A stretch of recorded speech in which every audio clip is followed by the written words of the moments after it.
Bien, vamos a hablar de sintaxis y para ello vamos a empezar definiendo este término. Según la Real Academia Española, la sintaxis es la parte de la gramática que estudia la forma en que se combinan las palabras y los grupos que éstas forman para expresar significados, así como las relaciones que se establecen entre todas estas unidades.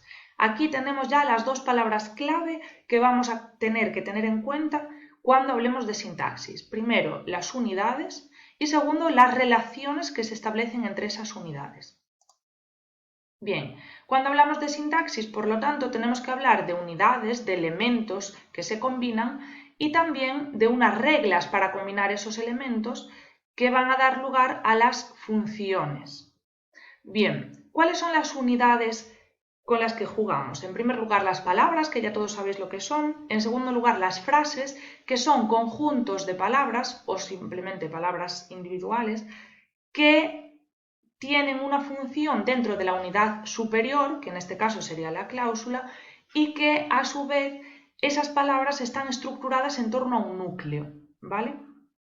¿Qué serían las cláusulas entonces? Pues las cláusulas son conjuntos de palabras cuyo núcleo, digamos, o sea, que se estructuran, digamos, en torno a un predicado, ¿sí?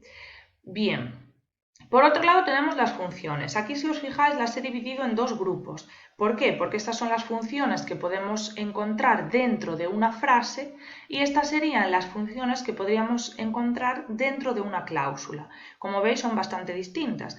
Dentro de la frase tenemos el determinante y el nominal, el núcleo, el modificador, el enlace o el término. Y en cambio, ya dentro de la cláusula, dentro de la unidad superior y fuera de la frase, tendríamos funciones como sujeto, predicado, complemento directo o indirecto, etc. Aquí os puse un ejemplo con unos dibujitos para ver si así lo entendéis mejor. Bien, este es Marta y Marta es una mujer, un individuo con sus características físicas y psicológicas. Bien, ¿qué pasa? Que Marta tiene distinto tipo de relación con otras personas. Por ejemplo, con respecto a sus hijos es su madre, con respecto a su perro, desempeña funciones de dueña, con respecto a su marido o a su pareja desempeña también unas funciones diferentes. Todas son funciones que serán diferentes a la relación que ella establece, por ejemplo, en su trabajo, con sus compañeros de trabajo, con sus empleados, si es la jefa, ¿no?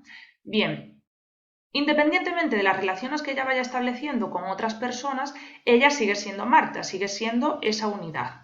Pues es lo mismo que podemos encontrar con un sustantivo, por ejemplo, una frase sustantiva. Es una unidad que siempre va a ser sustantivo o frase sustantiva, pero después, dependiendo de con qué palabra se relacione, vamos a poder identificar esa frase sustantiva o ese sustantivo como sujeto, como complemento directo, como complemento circunstancial, dependiendo del caso.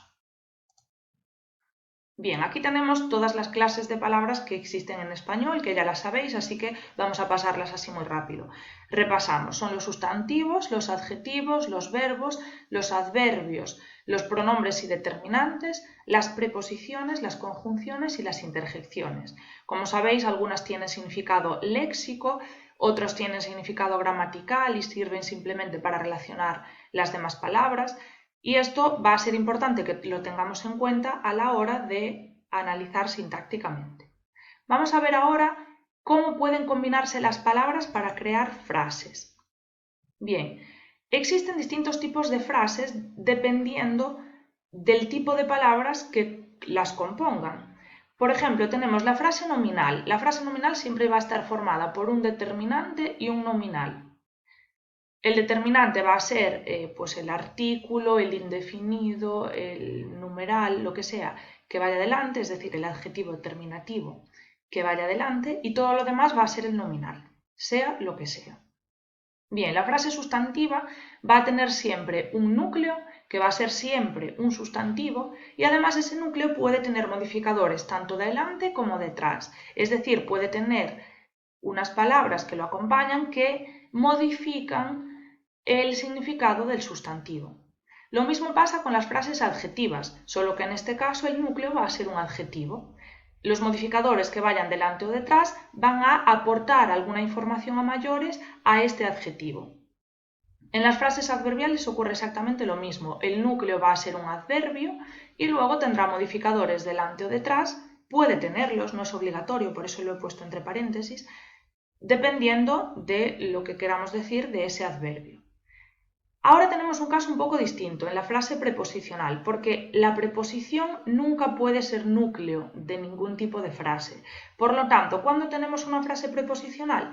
Pues cuando tenemos una unidad cuya primera palabra va a ser una preposición. Esa preposición va a llevar el nombre, va a tener la función de enlace, porque sirve para enlazar las demás palabras con esta frase, ¿no?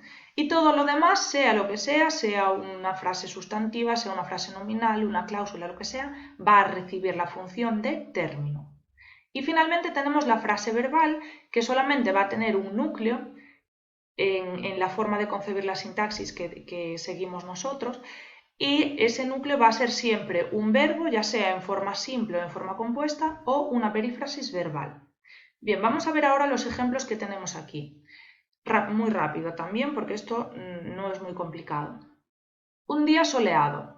Es una frase nominal. ¿Por qué lo sabemos? Porque tiene un determinante, ¿sí? En este caso un artículo indefinido, y un nominal, que en este caso va a ser una frase sustantiva, día soleado. ¿Por qué? Porque el núcleo es el sustantivo día, ¿sí?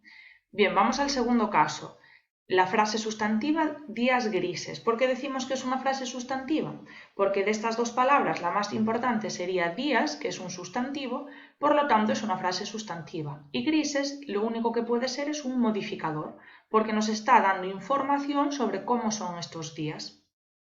En la frase adjetiva, aquí tenemos una estructura un poco más compleja, porque no solo tiene un modificador, sino que tiene dos. Muy reacio a los cambios. Reacio es la palabra más importante de esta frase, por lo tanto, bueno, es un adjetivo y por lo tanto es una frase adjetiva.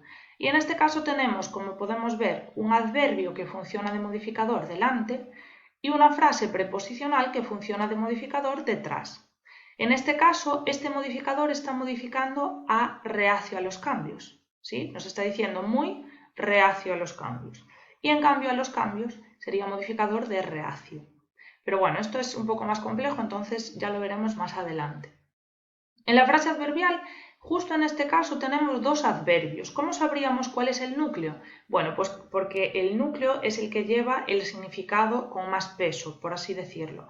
En bastante lejos está claro que es más importante la palabra lejos que bastante. Bastante simplemente intensifica esta lejanía, por así decirlo. Entonces, lejos sería el núcleo y modificador bastante. Por último, la frase preposicional. Como os decía antes, el enlace siempre va a estar desempeñado por la preposición. En tu casa, sería esta frase preposicional, tendría un enlace que es en y el término sería tu casa, que luego seguiríamos analizando como frase nominal en este caso, porque tiene un determinante y un nominal. Por último, en este caso es muy fácil. Tenemos hemos estado, es un verbo compuesto, por lo tanto sería todo frase verbal y todo núcleo. Vamos ahora con las cláusulas. Las cláusulas, os repito, que eran aquellos conjuntos de palabras estructurados en torno a un predicado. ¿Qué pasa? Que las cláusulas no tienen por qué tener solamente un predicado, porque a veces pueden tener más de uno. Y cuando tienen más de uno, no hablamos de cláusulas a secas, de cláusulas simples, sino que hablamos de cláusulas compuestas o cláusulas complejas. Vamos a hablar ahora de estos tres casos y a diferenciarlos. Bien, las cláusulas simples solamente tienen un predicado. Juan está sentado. Tenemos aquí el predicado, es uno solo, por lo tanto, cláusula simple. ¿Qué pasa cuando tenemos casos como Juan está sentado y parece cansado? Que tenemos el verbo está y el verbo parece. Bueno, pues que tenemos una cláusula compuesta. En este caso es compuesta y si seguimos la terminología de la gramática tradicional sería coordinada. ¿Por qué coordinada? Por el tipo de nexo que tenemos. Porque el nexo establece una relación entre dos cláusulas que están coordinadas, es decir, están a la misma altura a la hora de analizarlas y que son independientes entre sí. A pesar de que las decimos juntas, podríamos perfectamente decir Juan está sentado y tiene sentido completo y al mismo tiempo podríamos decir parece cansado y tendría también sentido completo. ¿Qué pasa en el tercer caso? Juan me dijo que estaba cansado. Bueno, en este caso tenemos también dos verbos, dijo y estaba, pero no están a la misma altura, es decir, no están coordinados, sino que hay uno que está subordinado al otro. En este caso hablamos de cláusulas complejas.